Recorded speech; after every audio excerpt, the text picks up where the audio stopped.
Hi, I'm Michelle Cooper and welcome to my studio. We're going to run a subtle sky wash today and use a relatively limited palette of the kind of colors that were used by Edward Seago and other contemporaries of his. So what I've laid out for you here is ultramarine blue, French ultramarine blue, cobalt blue, manganese blue, alizarin crimson, yellow ochre, burnt sienna, and Payne's gray. Well, he used it, so I put it in the list, but I probably won't be using it today. I'll be making my own grays for this project. I have a 5x7 piece of Arches paper with tape at the top and a clip at the bottom. It's 140-pound rough Arches paper. And I have a plan to divide this into mostly sky, so that was half. This is about a fourth of the way up from the bottom. That might be where I'll put my ground line. Okay, so where was about half, a fourth of the way. I could start this way and then make sort of a diagonal line slope down, gentle slope down. Everything in this painting is going to be relatively gentle. I don't know if I want my line to go up that way. I think I want more of a slope. So I'll just correct that right about here. See, so the right side is much lower than the left side of this horizon line. Just erase. That's the thing about using a very, very light pencil. And that's about the only thing I'm going to draw before I start painting. Now, when I know that I'm going to be needing some finesse in my sky, and it's most of the painting, and it's wet and wet, here's what I do. Just take the whole thing and turn it upside down, and it's going to be much, much easier for me to start underneath that horizon line at the top there and work my way down. And then once everything's painted with this cat's tongue brush, wet into wet, oops, I'll come back and fix that in a minute. This is slightly tinted so you can see where I'm going here. So once I've got this whole sky shape wet, then I'm going to put several colors in here, not just one blue for like a cool blue wintry sky, but a very subtle but interesting and exciting color mix for a relatively simple looking sky, but it will be entertaining to look at. So the wet paper, you can see where the paper is wet here by it being shiny. This is rough paper, remember, so it might take a little extra work to get all the areas that you want to be good and wet. And while it's still wet, you can also dab off any mistakes you made, like this little over brush mark that won't even show once we get everything else going. Now let's let this soak in a little bit while we mix up some of the initial colors for our sky wash. Starting with some cobalt blue. We'll mix that with some burnt sienna, and those two colors are complements, so this will give me a nice gray, but beautiful gray, wintry sky, mixing the cobalt blue and the burnt sienna.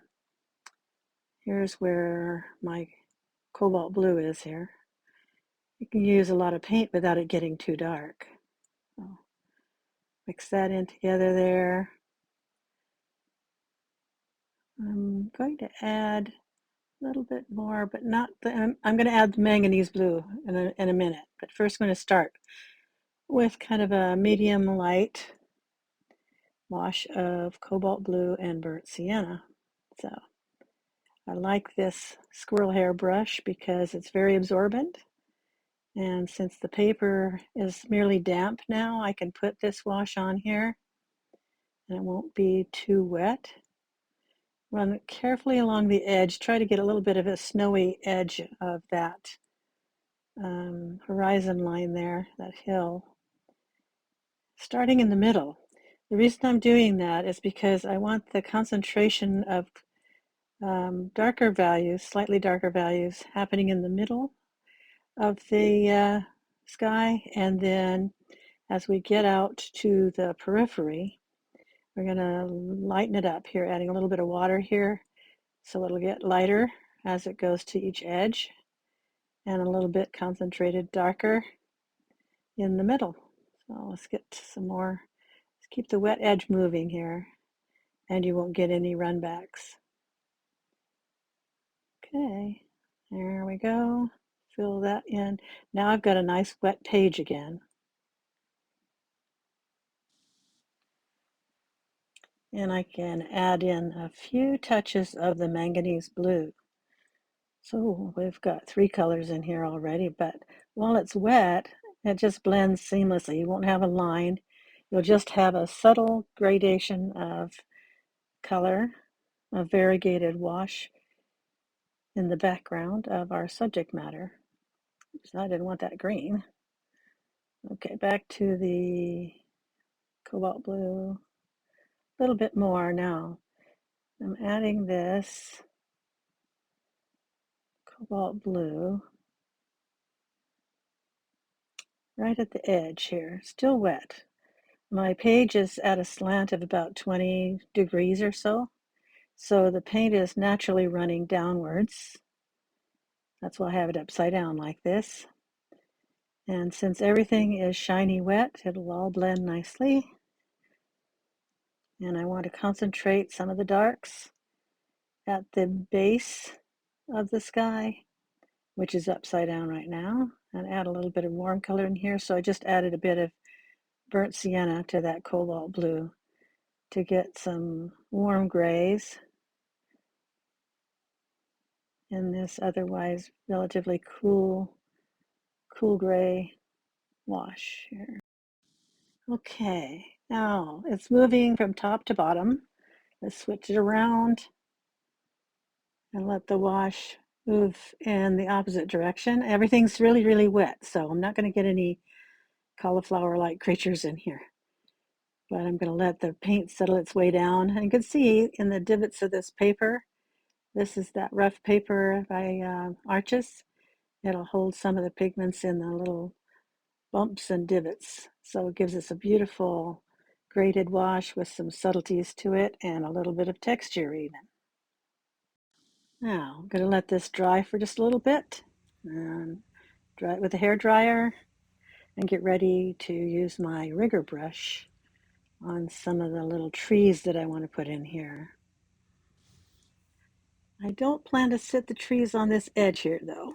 I plan to make another hill in front of that so it looks like the trees are kind of sinking down behind it.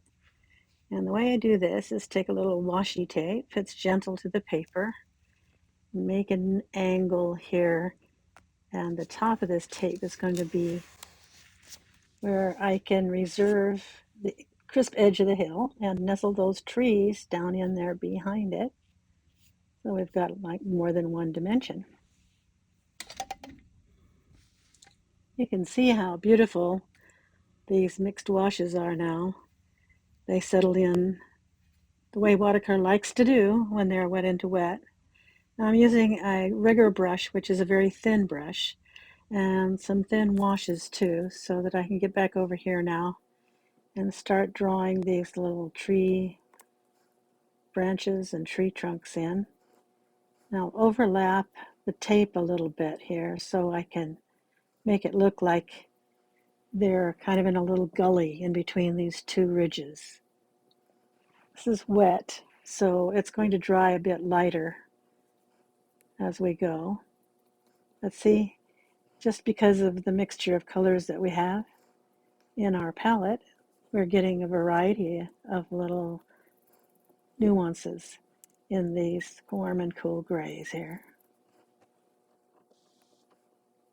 Now I want to drop in a little extra pigment into the base of the right-hand tree, particularly here, and make one maybe wider branch there. Good. Now get my pen and do the kind of fine line, tiny little twigs that I can't get with a brush. So what I do here, I'm pressing it and dragging the pen. I'm not scraping. I'm making a kind of a crease in the paper for the pigment while it's still wet.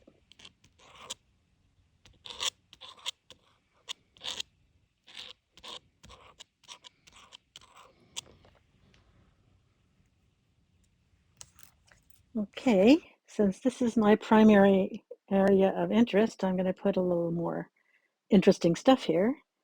So that'll mean some spatter. I can give the idea of wind-blown leaves and texture on the trees. If you get a little spatter where you don't want it, if you dab it off right away, it won't make a permanent mark. Now, I'd like a secondary supplementary area of interest. So I'm going to mix all these same colors together again, ultramarine blue, burnt sienna, a little bit of cerulean blue in there too.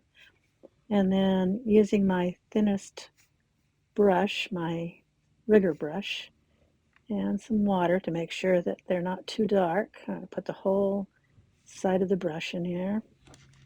I go up to about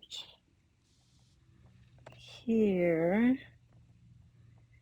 and let's just make a flock of birds flying out of that tree, or else maybe coming into roost for the evening.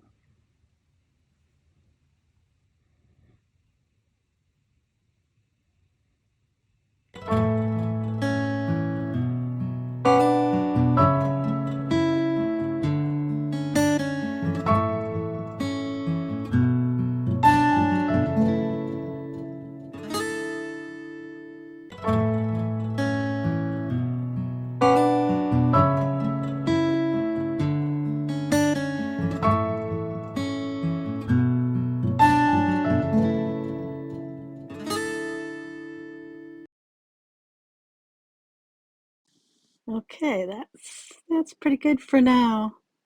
Thanks for watching.